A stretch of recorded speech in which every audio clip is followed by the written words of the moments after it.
we're trying to take into account as much feedback as physically possible for us, whether it be education consultants, but we're also consulting with a lot of medical professionals, other professionals in different organizations, some nationally and then some within our state, and then others that are even parents of our students. Just last week, in our task force, we heard from one of the leading pediatricians in the Southeast, and went through a lot of the different spacing guidelines that they're seeing from the American Pediatric Association as well as the CDC and different things like that. And so from a spacing standpoint, we're trying to think about all of those areas, whether it be the classroom, hallways, common areas. All of those things are where we're having to take into account what is that spacing going to look like, even prior to the start of school in the mornings. Things that used to be normal for students to gather outside of buildings prior to entering, we're having to take into account pretty much every space on campus. How is that going to look? How might it need to look different than in the past? And then how can we space them as safely as possible? On one hand, you know, there's the student cleanliness and students that you have to make sure we've equipped to keep themselves clean, you know, throughout the day. You know, and then there's the facility cleanliness. So for us, kind of our year will begin with really making sure our students understand, hey, how do you need to wash your hands? How often do you need to wash your hands? What's the best way to navigate getting in and out of a bathroom? Little things like that, you know, that we take for granted, but we have to remember they're still kids, and we want to make sure that we've done our part to equip them, you know, with the knowledge of how to really what they can do to keep themselves, you know, as safe as possible.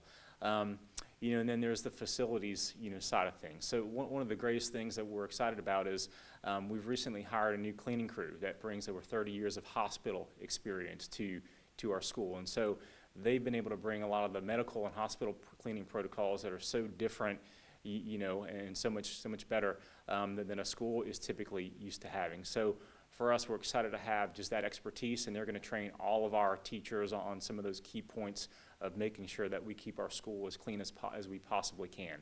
And so that includes, you know, so many different things. So in between classes, students will play a part in cleaning all the desks, so that the next group of students will get a clean desk every time, you know, they come into a new classroom.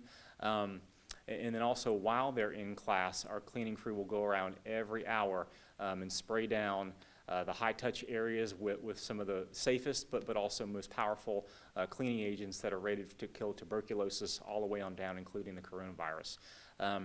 You know, so we feel pretty good about really exceeding the CDC guidelines on how we're keeping, you know, all the key things that students will come in contact with regularly as clean as we possibly can.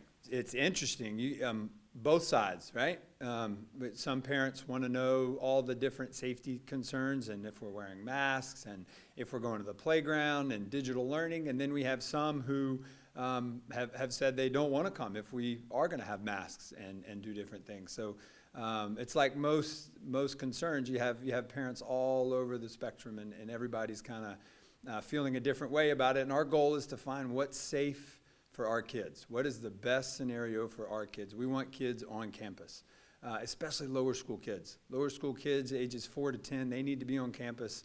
That social and emotional development is super important, and we want them here. We want them interacting, and we're going to do everything we can to make sure it's safe for them.